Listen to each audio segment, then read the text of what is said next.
il sogno risorgimentale italiano è che noi eravamo dall'altra parte, noi eravamo vestiti con le divise austriache, noi veneti. Attenzione, noi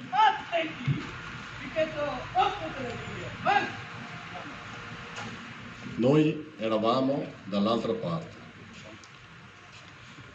Dobbiamo...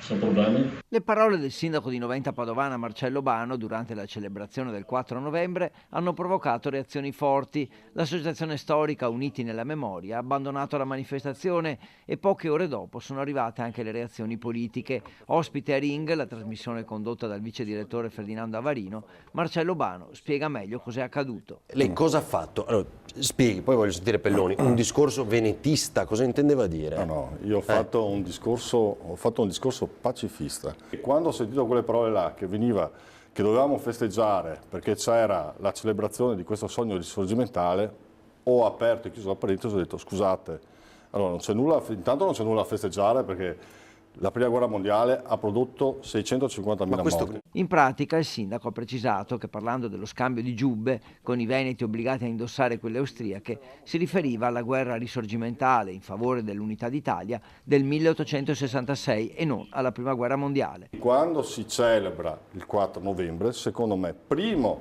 bisognerebbe rispettare i morti di quel conflitto là e non c'è nulla dal mio punto di vista. Nulla da festeggiare, c'è solo da riflettere. In studio anche Stefano Pelloni, consigliere comunale di Treviso del Partito Democratico, il quale replica ancora una volta Bano. E può capitare di dire una stupidata e sarebbe molto più apprezzato, io penso, da parte di tutti i cittadini, da parte di tutti gli elettori, sarebbe molto più apprezzato dire scusatemi, ho detto una stupidata, mi sono fatto prendere da un momento e ho detto una cazzata che da sindaco non dovrei dire. O festeggi io o non festeggi, io ho detto riflessione, io ho detto non c'è nulla da festeggiare, c'è da fare una riflessione. Ma